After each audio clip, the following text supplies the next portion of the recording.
Hello అండి. నేను మొన్న ఆర్ఎస్ఎస్కి సంబంధించినటువంటి జనరల్ సెక్రటరీ దత్తాత్రేయ హోసపోలే మాట్లాడుతూ రాజ్యాంగంలో ఉన్నటువంటి socialist as well as secular పదాలని రిమూవ్ చేయాలని రివ్యూ చేసి చెప్పారు. సో ఇది చెప్పిన తర్వాత భారతదేశంలో ఉన్నటువంటి ఆల్మోస్ట్ అపోజిషన్ పార్టీలు అన్నిటి నుంచి కూడా ఒక క్లియర్గా ఆర్ఎస్ఎస్ యొక్క రియల్ నేచర్ ఏంటో బయటకు వచ్చిందని ఖండించే ప్రయత్నం చేశారు. సో రాహుల్ గాంధీ గారు మాట్లాడుతూ ఆర్ఎస్ఎస్ మాస్క్ ఏదైతే పెట్టుకొని నటిస్తూ ఉందో రాజ్యాంగం పట్ల ప్రేమ ఉన్నట్లు అది క్లియర్గా తీసేసి రాజ్యాంగం మీద విషం కక్కే ప్రయత్నం చేశారు. అండ్ రాజ్యాంగం మీద విషం కక్కడమే కాక రాజ్యాంగం ప్లేస్లో వీళ్ళు మనుస్మృతితో కూడుకున్నటువంటి డాక్యుమెంట్ని తీసుకొచ్చి పెట్టాలని ఒక దుర్బుద్ధి చాలా క్లియర్గా బయటపడ్డదని చెప్పేటువంటి ప్రయత్నం చేశాడు. అండ్ ఆర్ఎస్ఎస్ జనరల్ సెక్రటరీ మాట్లాడిన మాటలు అయితే ఉందో ఇది ఖచ్చితంగా ఆర్ఎస్ఎస్ యొక్క యాంటీ కాన్స్టిట్యూషనల్ లేకపోతే యాంటీ అంబేద్కర్ యొక్క యాటిట్యూడ్ని చూపిస్తుంది తప్ప వీళ్ళు రాజ్యాంగాన్ని ఫ్రమ్ డే 1 రాజ్యాంగం దేశంలో అడాప్ట్ చేసుకునే దగ్గర నుంచి ఇప్పటికీ ఎప్పుడు కూడా వీరు భారత రాజ్యాంగాన్ని గౌరవించలేదు. అండ్ మెజారిటీ కాలం వీళ్ళు నేషనల్ ఫ్లాగ్ని కూడా ఆర్ఎస్ఎస్ హెడ్ క్వార్టర్ మీద పెట్టే ప్రయత్నం చేయలేదు. అంటే ఈ రోజుకి వీళ్ళు బయటికి రాజ్యాంగం అని చెప్పిన లోపల వీళ్ళు ఎప్పుడు రాజ్యాంగాన్ని మార్చేసి దేశంలో మనుస్మృతిని తీసుకొద్దామనే ప్రయత్నమే చేస్తారని చెప్పేటువంటి ప్రయత్నం చేశారు. అండ్ రాహుల్ గాంధీ గారు ఫర్దర్గా మాట్లాడుతూ వీళ్లకు మనుస్మృతి మీద ఉండేటువంటి ప్రేమ రాజ్యాంగం మీద ఎప్పటికీ ఉండదు. వీళ్ళ ఎయిమ్ అయితే చాలా క్లియర్. రాజ్యాంగాన్ని తీసేసి మనుస్మృతితో కూడుకున్నటువంటి డాక్యుమెంట్ని తీసుకొచ్చి లేకపోతే మనుస్మృతిని తీసుకొచ్చి మనుస్మృతి భావజాలంతో కూడుకున్నటువంటి పాలన చేసి దేశంలో ఉన్నటువంటి మార్జినలైజ్డ్ కమ్యూనిటీస్ ఉమెన్ మీద వాళ్ళ రైట్స్ మొత్తాన్ని స్నాచ్ చేసి వాళ్ళని ఇంకా ఒక దయనీయమైన పరిస్థితిలోకి నెట్టే ప్రయత్నమే బీజేపీ ఆర్ఎస్ఎస్లు చేస్తూ ఉంటాయి. ఆర్ఎస్ఎస్ చేస్తూ ఉంటుంది. దానికి బీజేపీ ముందు ఒక ఫ్రంటల్ ఆర్గనైజేషన్గా పనిచేస్తుంది తప్ప ఇక్కడ దేశాన్ని నడిపేది ఆర్ఎస్ఎస్ చెప్పినట్టే ఇక్కడ బీజేపీ పరిపాలన సాగిస్తుందని చెప్పేటువంటి ప్రయత్నం అయితే చేశారు. అండ్ ఇక్కడ ఇంకోటి వాళ్ళు ఎందుకు భారత రాజ్యాంగాన్ని ఇంతలా వ్యతిరేకిస్తారు, ఇంతలా హేట్ చేస్తారంటే భారత రాజ్యాంగం మెయిన్లీ ప్రమోట్ చేసేది ఈక్వాలిటీ గురించి భారత రాజ్యాంగం ఎక్కువ మాట్లాడుతుంది. ఇక్కడ కుల మతాలకు అతీతంగా అందరూ ఈక్వల్ అనే ఒక సమాజంలో ఈక్వాలిటీని ప్రమోట్ చేసేటువంటి ప్రయత్నం రాజ్యాంగం బలంగా చేస్తూ ఉంటుంది. సో ఆర్ఎస్ఎస్ కోరుకునేటువంటి అన్ఈక్వల్ సొసైటీని కోరుకుంటుంది. సో అన్ఈక్వల్ సొసైటీని కోరుకునేటువంటి ఆర్ఎస్ఎస్ ఈక్వాలిటీని ప్రమోట్ చేసేటువంటి రాజ్యాంగాన్ని ప్రమోట్ చేసేదానికి ఆస్కారమే లేదు అని చాలా క్లియర్గా చెప్పేటువంటి ప్రయత్నం చేశారు. ఈక్వాలిటీతో పాటు ఫర్దర్గా ఆర్ఎస్ఎస్ హేట్ చేసేటువంటి ప్రయత్నం ఇంకో అంశం ఏంటంటే రాజ్యాంగంలో జస్టిస్. ఎవరికన్నా అన్యాయం జరిగితే జ్యుడిషియరీకి వెళ్ళి జస్టిస్ని పొందే ఆస్కారం ఉంటుంది. కానీ మనుస్మృతిలో అలా కాదు కదా. మనుస్మృతిలో ఈ సోకాల్డ్ ఈ మనుస్మృతి భావజాలంగా పనిచేసేటువంటి వర్గాలు ఏవైతే ఉన్నాయో వాళ్ళు చెప్పిందే వేదం. అక్కడ జస్టిస్ అనేది మార్జినలైజ్డ్ కమ్యూనిటీస్కి జరిగేదానికి ఆస్కారం లేదు కాబట్టి ఇక్కడ వీళ్ళ టార్గెట్ మొత్తం మార్జినలైజ్డ్ కమ్యూనిటీస్ కాబట్టి మార్జినలైజ్డ్ కమ్యూనిటీస్కి అనుకూలంగా ఉండేటువంటి ఈక్వాలిటీ జస్టిస్ని వీళ్ళు బలంగా అపోజ్ చేస్తారు అని చెప్పేటువంటి ప్రయత్నం చేశారు. ఇది కంప్లీట్గా ఒక రాజ్యాంగం మీద దాడిగానే చూడాలి తప్ప ఇంకోటి అయితే కాదని చెప్పే ప్రయత్నం చేశారు. ఇంకోటి రాహుల్ గాంధీ గారు మాట్లాడుతూ వీళ్ళు ఏదైతే రాజ్యాంగాన్ని మార్చాలని పగటి కళలు అంటున్నారో ఆ పగటి కళని కాంగ్రెస్ పార్టీ ఎప్పటికీ నిజం కానివ్వబోదని చెప్పేటువంటి ప్రయత్నం చేశారు. అండ్ సిపిఐఎం మాట్లాడుతూ ఇది ఆర్ఎస్ఎస్ యొక్క లాంగ్ స్టాండింగ్ యొక్క ఆబ్జెక్టివ్ ఏంటంటే భారతదేశంలో రాజ్యాంగాన్ని సమూలంగా మార్చేసి మనుధర్మ శాస్త్రాన్ని ఇంప్లిమెంట్ చేయాలని కోరుకుంటున్నారు. ఆ ప్రయత్నంలో భాగంగానే ఈ హిందూ రాజ్య స్థాపనలో రాజ్యాంగం వీళ్ళకి అడ్డుగా మారిపోతుంది కాబట్టి రాజ్యాంగాన్ని ముక్కలు చేసేసి రాజ్యాంగాన్ని విధ్వంసం చేసేసి మనుస్మృతితో కూడుకున్న భావజాలంతో కూడుకున్నటువంటి పాలన సాగితే హిందూ రాజ్య స్థాపన ఈజీ అవుతుందని చెప్పేటువంటి ప్రయత్నం అయితే చేశారు. తర్వాత ఇంకో మాట సిపిఐఎం నుంచి వచ్చినటువంటి మాట ఏంటంటే ఈ ప్రియాంబుల్లో ఉన్నటువంటి ఫ్రేజెస్ లేకపోతే ప్రియాంబుల్లో ఉన్నటువంటి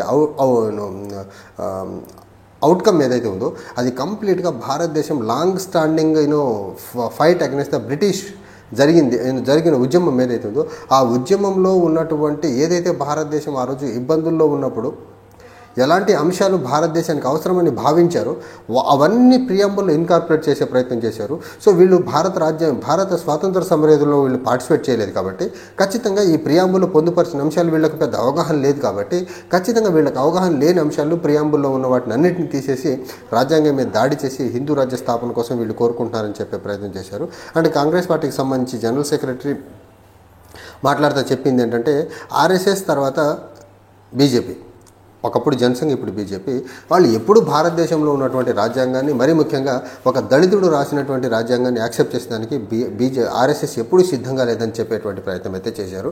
అండ్ బీజేపీ కాన్స్టిట్యూషన్ని ఎట్టి పరిస్థితుల్లో మార్చేసి మనుస్మృతి భావజాలంతో కూడుకున్నటువంటి లిబరల్ ఐడియాస్ లేనటువంటి ఒక రిజిడ్ కాంప్లికేటెడ్ సమాజంని తయారు చేయాలంటే మాత్రం వీళ్ళకి రాజ్యాంగం అడ్డుగా మారుతుంది.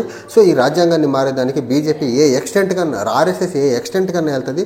ఆ ఎక్స్టెంట్లో ప్రయత్నంలో భాగంగానే ఆర్ఎస్ఎస్ డైరెక్ట్గా ఎన్నికల కథన రంగంలోకి దిగి బీజేపీ కోసం పనిచేస్తుందని చెప్పేటువంటి ప్రయత్నం చేశారు. అండ్ ఆర్జేడీకి సంబంధించి లాలూ ప్రసాద్ యాదవ్ మాట్లాడుతూ RSS is the most casteist outfit in the country అని చెప్పేటువంటి ప్రయత్నం చేశారు.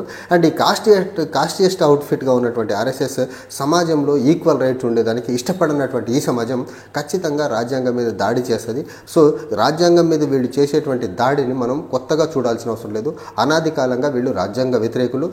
మెయిన్ రాజ్యాంగ వ్యతిరేకులుగా ఉండేదానికి ప్రధానమైనటువంటి కారణం ఏంటంటే వీళ్ళలో ఉన్నటువంటి భయంకరమైనటువంటి కుల జాడ్యం, కుల భావజాలం. ఈ కుల భావజాలం ఉన్న దగ్గర ఖచ్చితంగా వీళ్ళు నిచ్చెనమెట్ల వ్యవస్థని ప్రమోట్ చేస్తారు తప్ప లిబర్టీ, ఈక్వాలిటీతో ఉన్నటువంటి కాన్స్టిట్యూషన్ని ప్రమోట్ చేయరు అని ఆర్జేడీ లాలూ ప్రసాద్ యాదవ్ గారు చెప్పేటువంటి ప్రయత్నం చేశారు. ఇక్కడ ఓవరాల్గా మనం చూడాల్సింది ఒకటి, టైం దొరికినప్పుడల్లా ఏదో ఒక సాకును అడ్డం పెట్టుకొని వీళ్ళు రాజ్యాంగం మీద దాడి చేయడం ఆర్ఎస్ఎస్ యొక్క సహజ లక్షణం. ఎమర్జెన్సీ 50 years సెలబ్రేషన్లో మీరు ఎమర్జెన్సీ పోకడలకు పోకుండా ఏం చేయాలని మాట్లాడాలి తప్ప ఎమర్జెన్సీ టైంలో ఇన్కార్పొరేట్ చేసినటువంటి ఐడియల్స్గా ఉండేటువంటి సెక్యులరిజం, సోషలిజాన్ని మీరు అపోజ్ చేస్తున్నారంటే మీరు సమాజానికి ఏ కైండ్ ఆఫ్ మెసేజ్ పంపుతున్నారు? భారతదేశంలో రకరకాల కులాలు, రకరకాల మతాలు ఉన్న దగ్గర సెక్యులర్ అనే పదం ఉంటే తప్పేముంది? భారతదేశంలో ఈక్వాలిటీ లేని సమాజంలో సోషలిజం ద్వారా ఈక్వాలిటీని ప్రమోట్ చేయాలని సోషలిజం అనే ఒక కాన్సెప్ట్ని రాజ్యాంగంలోని ప్రియాంబులో పొందుపరిస్తే మీకు వచ్చే నష్టం ఏంటి? అంటే మీరు సమాజంలో ఈక్వాలిటీని కోరుకోవట్లేదని చాలా క్లియర్గా అర్థమవుతుంది కదా. సమాజంలో ఉన్నటువంటి అన్ని మతాలు సత్యతో, సమానత్వంతో ఉండాలని కోరుకోవట్లేదని సెక్యులర్ అనే పదాన్ని తీయడం ద్వారా తీసేయాలనే ఒక నేపథ్యం ద్వారా క్లియర్గా అర్థమవుతుంది కదా. నిజంగా మీరు ఎమర్జెన్సీ మీద మీకు అంత వ్యతిరేకత ఉంటే నరేంద్ర మోదీ ప్రభుత్వం గత 11 సంవత్సరాలుగా అన్డిక్లేర్డ్ ఎమర్జెన్సీ ద్వారా పరిపాలన సాగిస్తుంది కదా. దేశంలో ప్రజాస్వామ్యాన్ని ఖూనీ చేస్తుంది కదా. రాష్ట్రాల్లో ఉన్నటువంటి విపక్ష పార్టీలు ఏర్పాటు చేసినటువంటి ప్రభుత్వాన్ని కూల్చేస్తుంది కదా. ఇన్ని రాజ్యాంగం మీద, ఇన్ని రకాలుగా ప్రజాస్వామ్యం మీద ఇన్ని రకాలుగా దాడి జరుగుతూ ఉంటే ఆర్ఎస్ఎస్ జనరల్ సెక్రటరీ దత్తాత్రేయ హసబోలే కళ్ళ గంతులు కట్టుకొని ఉన్నారు. వీటి మీద ఎందుకు మాట్లాడరు? మీ నాగ్పూర్ హెడ్ క్వార్టర్గా, మీ ఆర్ఎస్ఎస్ హెడ్ క్వార్టర్గా ఉన్నటువంటి నాగ్పూర్లో మొన్న జరిగినటువంటి అసెంబ్లీ ఎన్నికల్లో దగ్గరగా మొత్తం డంపింగ్ ఓట్స్ ద్వారా దేవేంద్ర ఫడ్నవీస్ గెలిచారనే ఒక అపవాదం వస్తుంది.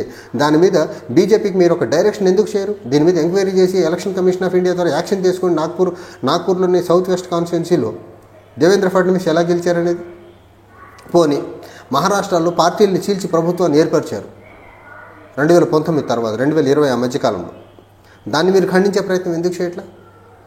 బీజేపీ దేశంలో టెంటెడ్ పొలిటీషియన్స్ అందరినీ ఈడీ, సిబిఐ, ఇన్కమ్ ట్యాక్స్ కేసుల ద్వారా భయపెట్టి వాళ్ళని బీజేపీలో జాయిన్ చేసుకొని బీజేపీ ఒక కరప్ట్ పీపుల్ యొక్క రెఫ్యూజీ షెల్టర్గా మారిపోయింది. ఈ రెఫ్యూజీ షెల్టర్గా మారిపోయినటువంటి బీజేపీ చేస్తున్నటువంటి ఈ అవినీతి రాజకీయాన్ని ఎందుకు తప్పొట్టే ప్రయత్నం చేయట్లేదు మీరు? అంటే బీజేపీ టైంలో జరుగుతున్నటువంటి దురాగతాలు మీకు కనపడవు.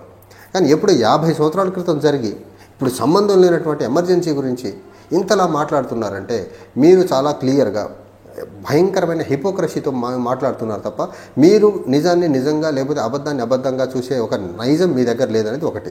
ఇంకోటి, మీరు బీజేపీ చేసేటువంటి తప్పుల్ని మీరు వెనకుండి చేపిస్తున్నారని భావించాల్సి ఉంటుంది తప్ప ఇక్కడ మీరు సమాజంలో ఐడియలిస్టిక్ గవర్నెన్స్ని, లేకపోతే సమాజాన్ని ఐడియలిస్టిక్ మేనర్లో నడిపించేదానికి మీకు చిత్తశుద్ధి లేదనేది మాత్రం చాలా క్లియర్గా మీ మాటల్ని బట్టి అర్థమవుతూ ఉంది. మీరు రాజ్యాంగాన్ని తప్పుపట్టే ప్రయత్నం చేస్తున్నారంటే మీరు ఖచ్చితంగా సమాజంలో ఐక్యతను కోరుకోవట్లేదని, సమాజంలో ఈక్వాలిటీని కోరుకోవట్లేదని చాలా ప్రస్ఫుటంగా అర్థమవుతూ ఉంది. మీరు సోషలిజాన్ని, సెక్యులరిజం 2 పదాలు దేశంలో రాజ్యాంగంలోని ప్రియాంబుల్ నుంచి తీసేయాలని కోరుకుంటున్నారంటే ఒక భయంకరమైన మనువాద పోకడలతో ఉన్నటువంటి రాజ్యాంగాన్ని మీరు కోరుకుంటున్నారని చెప్పకనే చెప్తున్నారు మీరు డైరెక్ట్గా. అందుకనే ప్రజలు మీరు 400 అనే దగ్గర మిమ్మల్ని 240 దగ్గర కూర్చోబెట్టారు. 240 దగ్గర కూర్చోబెట్టిన తర్వాత హర్యానా తర్వాత మహారాష్ట్ర అసెంబ్లీ ఎన్నికల్లో దొడ్డిదారిని ఎలక్షన్ కమిషన్ ఆఫ్ ఇండియాని అడ్డం పెట్టుకుని ఫిక్సింగ్తో గెలిచారు మీరు. ఫిక్సింగ్ లేకపోతే మిమ్మల్ని ఎప్పుడో ప్రజలు 2019లో ఇంటికి పంపించారు. ఆ 2014, 2019 మధ్యకాలంలో చూసినటువంటి 5 సంవత్సరాల పరిపాలనకే ప్రజలు విసిగి వేసారిపోయారు. కానీ మీరు ఎలక్షన్ కమిషన్ ఆఫ్ ఇండియాని అడ్డం పెట్టుకొని మేనేజ్ చేసుకుంటూ గెలుస్తా బీజేపీ ఏదో భారతదేశంలో బలంగా ఉందనేసి చూపించేటువంటి ప్రయత్నం ఈ ఆర్ఎస్ఎస్ వెనక నుండి చేస్తూ ఉంది. కానీ ఒకటి మాత్రం చాలా చాలా చాలా క్లియర్, బీజేపీ ఎప్పటికీ ఆర్ఎస్ఎస్ ఎప్పటికీ రాజ్యాంగాన్ని యాక్సెప్ట్ చెయ్యదు. వాళ్ళు రాజ్యాంగ వ్యతిరేకులుగానే ఉంటారు వాళ్ళు. Thank you.